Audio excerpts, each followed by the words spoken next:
पहले जाके मोहन भागवत को मिलके क्या तो उनका डिस्कशन हुआ है, अब तुम जाके उनको उठा के लाओ, ऐसा आदेश था। वो भयानक झूठे जो तब एक कंसेप्ट निकल के आया था तब, भगवा आतंकवाद के नाम पे ये तपास चल रहा था। तपास पूरे मुकदमे में किसी भी प्रकार के पुख्ता सबूत माननीय न्यायालय के सामने ना ही एनआईए ना ही एटीएस साबित कर पाई।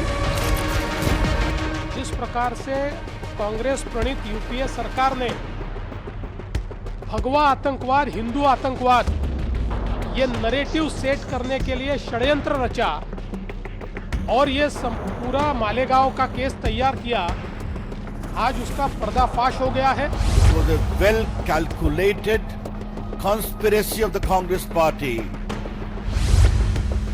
for sheer vote bank politics.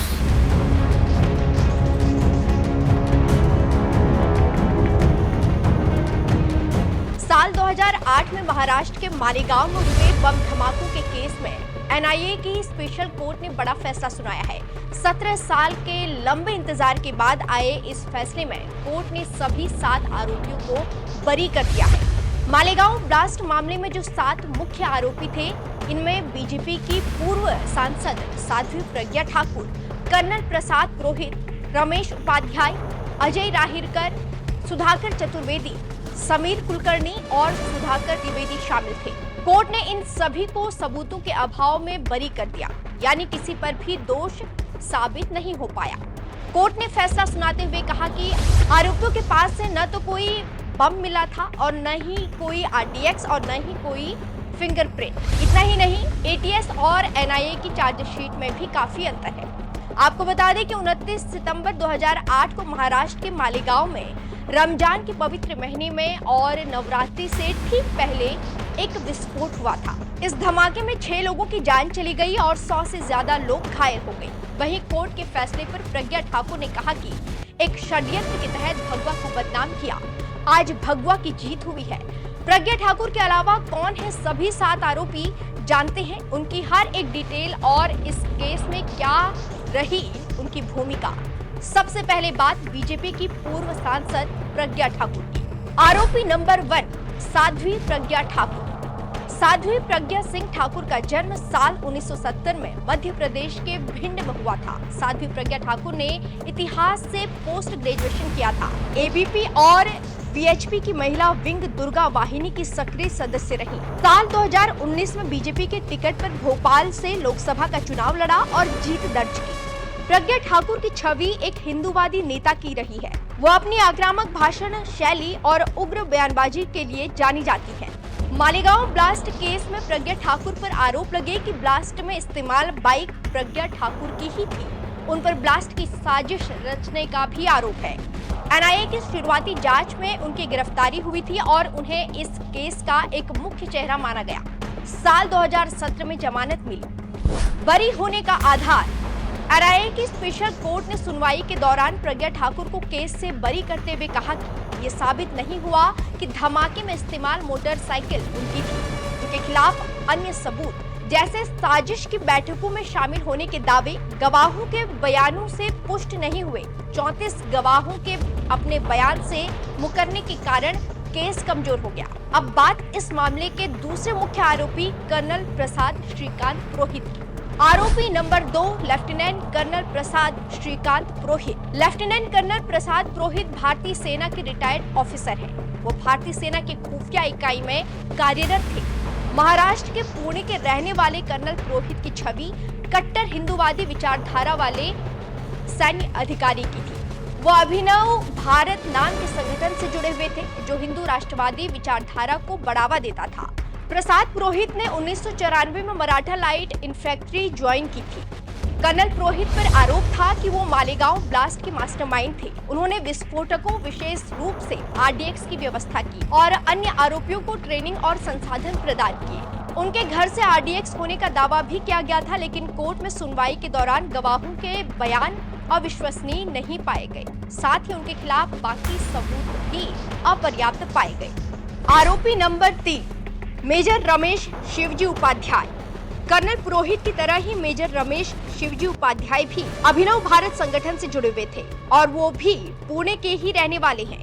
Ramesh Upadhyay retired सेना अधिकारी हैं। रिटायरमेंट के बाद धार्मिक और राष्ट्रवादी गतिविधियों में सक्रिय हो गए थे। रमेश उपाध्याय पर आरोप था कि मालेगांव ब्लास्ट केस में उन्होंने कर्नल पुरोहित के साथ मिलकर रणनीति बनाई थी। जांच के दौरान पुलिस ने कुछ एसएमएस को डिकोड किया था जो मालेगांव ब्लास्ट के बाद पुरोहित की तरफ से उपाध्याय को भेजे गए थे, जिसके बाद उन्हें गिरफ्तार किया गया था। लेकिन एनआईए स्पेशल कोर्ट में सुनवाई के दौरान ये दावे सिद्ध नहीं हुए। आरोपी नंबर 4 अजय राहिरकर। इस केस के चौथे मुख्य आरोपी अजय राहिरकर भी पुणे का ही रहने वाला है और कर्नल पुरोहित और रमेश उपाध्याय की तरह ही अभिनव भारत संगठन से जुड़े हुए हैं। अजय अभिनव भारत संगठन का कोषाध्यक्ष था। कहा गया था कि ये साल 2006 में अभिनव भारत संगठन अजय के पुणे वाले एड्रेस पर बनाया गया था। मालेगांव ब्लास्ट केस की जांच के दौरान एटीएस ने दावा किया था कि अजय ब्लास्ट के साजिशकर्ताओं में शामिल थे। उस पर कर्नल पुरोहित के निर्देश पर हथियार खरीदने और फंड इकट्ठा करने के आरोपों के तहत केस दर्ज किया गया था। हालांकि कोर्ट से साल 2011 में सबूतों के अभाव में अजय को जमानत मिल गई थी। आरोपी नंबर 5 सुधाकर चतुर्वेदी। सुधाकर चतुर्वेदी भारतीय सेना के सैन्य खुफिया अधिकारियों का सूत्र था। सुधाकर भी अभिनव भारत संगठन का सक्रिय सदस्य रहा। मालेगांव ब्लास्ट के वक्त वो नासिक के देवलाली में था। एटीएस ने दावा किया था कि 25 नवंबर 2018 को उसके किराए के घर की तलाशी के दौरान आरडीएक्स के कुछ अंश मिले थे। सुधाकर चतुर्वेदी पर साजिश की बैठकों में भी शामिल होने का आरोप है। हालांकि सुनवाई के दौरान इसका कोई सबूत नहीं मिला। वहीं कोर्ट ने गवाहों के बयानों में भी काफी विरोधाभास माना। आरोपी नंबर 6 सुधाकर धड़ द्विवेदी। सुधाकर धड़ द्विवेदी को दयानंद पांडे के नाम से भी जाना जाता है। सुधाकर द्विवेदी भी अभिनव भारत का सदस्य था। वो कट्टर हिंदूवादी विचारधारा और बयानों को लेकर चर्चा में रहता था। जांच के दौरान एटीएस को सुधाकर के खिलाफ मिले सबूत में दावा किया गया था कि एटीएस ने बैठकों में उनकी मौजूदगी की पुष्टि के लिए आरोपियों और एक गवाह के आवाज के नमूने भी रिकॉर्ड किए थे। दावा किया गया कि अगस्त 2007 में नासिक में हुई बैठक में सुधाकर द्विवेदी और कर्नल पुरोहित ने हिंदुओं पर कथित अत्याचारों वाली एक सीडी दिखाई थी। इसके बाद जनवरी 2018 में फरीदाबाद में एक बैठक हुई थी जिसमें उसने अलग संविधान बनाने की बात की थी। आरोपी नंबर 7 समीर कुलकर्णी। समीर कुलकर्णी महाराष्ट्र के पुणे का रहने वाला है। वो एक सामाजिक कार्यकर्ता रहा है। इसके साथ ही समीर भी अभिनव भारत ग्रुप का हिस्सा रहा। एटीएस ने दावा किया था कि समीर ब्लास्ट के साजिशकर्ताओं की मदद कर रहा था। एटीएस के साथ एनआईए ने भी माना था कि समीर पर केस चलाने के लिए पर्याप्त सबूत है। मालेगांव ब्लास्ट के 17 साल बाद अब 31 जुलाई 2025 को इन सभी आरोपियों को बरी कर दिया। कोर्ट ने साफ कहा कि केवल शक के आधार पर दोष सिद्ध नहीं किया जा सकता। जज ए.के. लाहोटी ने कहा कि जांच एजेंसी आरोप साबित नहीं कर पाई है। ऐसे में आरोपियों को संदेह का लाभ मिलना चाहिए। वहीं पीड़ितों ने एनआईए कोर्ट के इस फैसले के खिलाफ हाई कोर्ट में जाने की बात कही है। पीड़ितों के वकील शाहिद नवीन अंसारी ने कहा, हम एनआईए कोर्ट के फैसले के खिलाफ हाई कोर्ट में अपील करेंगे। इस मामले में जांच एजेंसियां और सरकार फेल हुई है। मुंबई की माननीय एनआईए विशेष सत्र न्यायालय के न्यायमूर्ति श्री लाहोटी साहब ने मालेगांव बम विस्फोट 2008 के मुकदमे के अंत में 17 साल के प्रलंबित मुकदमे के अंत में आज अपना निर्णय सुनाया है। इसमें सारे अभियुक्तों को निर्दोष मुक्त पाया है। इसके जो मूल बिंदु है वो यह है कि जो साध्वी प्रज्ञा सिंह ठाकुर की मोटरसाइकिल बताई गई थी वो उनकी मोटरसाइकिल वे इस्तेमाल कर रही थी या उनकी थी, ऐसा कोई भी पुख्ता सबूत प्रोसिक्यूटिंग एजेंसी न्यायालय के सामने नहीं रख पाई है।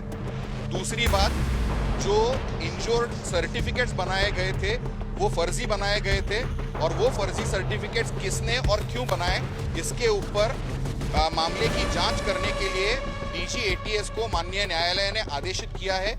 उसी तरह से सुधाकर चतुर्वेदी जी के घर पर जो आरडीएक्स के झूठे और गलत पद्धति से ट्रेसेस प्लांट किए गए उसके ऊपर भी तफ्तीश होनी चाहिए। ये भी निर्देश और प्रोब करने के लिए डीजी एटीएस को निर्देशित किया है।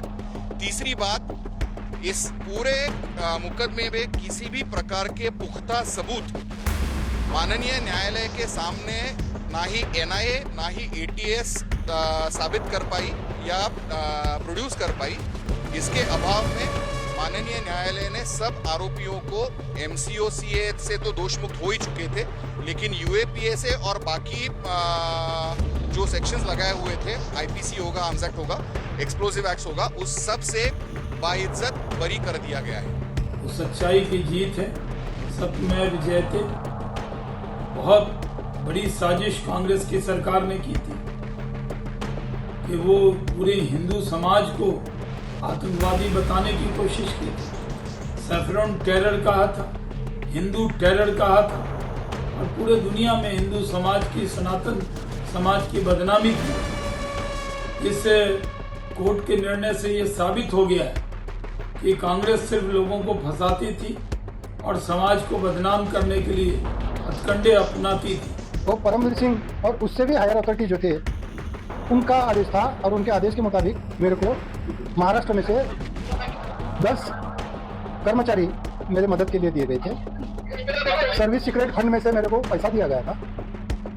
एटीएस की तरफ से ऑफिशियल मेरे को रिवॉल्वर दिया गया था और जो भी जाने आने के लिए वारंट जो रहते वो भी दिया गया था। इस तपास के अंदर मैं इंदौर, अजमेर, नागपुर, बेलगांव, गोकाक वगैरह ठिकाने जाके मैंने तपास किया। ये तपास करते वक्त उन्होंने जो आदेश दिया था मोहन भागवत जी के बारे में, वरिष्ठ अधिकारी थे वो, मोहन तुम्हारे परमवीर सिंह के अलावा और वरिष्ठ अधिकारी थे। उनका कहना ऐसा था कि पहले जाके मोहन भागवत को मिल के क्या तो उनका डिस्कशन हुआ है, अब तुम जाके उनको उठा के लाओ, ऐसा आदेश था। वो भयानक झूठे जो तब एक कंसेप्ट निकल के आया था, तब भगवा आतंकवाद के नाम पे ये तपास चल रहा था। तपास जो करना चाहिए वो नहीं हुआ। भगवा आतंकवाद, हिरवा आतंकवाद, ये जो ये था ये गलत था, झूठ था। और इतने बड़े आदमी को लाने के लिए मेरे पे जवाबदारी डाले थे, तो मेरे झूठ करने की मेरी कैपेसिटी नहीं है। मेरे को धाड़सी बोल के लिए थे उन्होंने, धाड़स से काम करेंगे, ये बहुत टेरर है, अमुक है, ऐसे ही करे थे। तो मैंने जाके नागपुर में बहुत दिन तक रुका मैं, मगर वो काम नहीं किया। नहीं, वो झूठ काम है तो क्यों का सवाल ही नहीं आता। झूठा काम है और ये कहीं तो भी अगर मैं लाता तो आज मेरी हालत क्या होती। मैं झूठ काम करता था, आज उससे बुरी हालत थी। मैं ये काम नहीं किया, इस वजह से मेरे पे झूठा गुना दाखिल हो गया है और उसके अंदर मेरे को अरेस्ट किया गया, अरेस्ट करके जेल में डाला गया। फिर मेरे पे चार्जशीट दाखिल हो गया। फिर मैं जितने मेरे पास एविडेंस थे और मेरा जो कहना है, मेरा एफिडेविट है, तो मैंने यहाँ के कोर्ट में। अगर आप ये खबर फेसबुक पर देख रहे हैं तो वीडियो को लाइक करके पेज को फॉलो करें। इसके अलावा अगर आप इस खबर से यूट्यूब के जरिए जुड़े हैं तो चैनल को सब्सक्राइब करके बेल आइकन दबाना बिल्कुल ना भूलें। नमस्कार।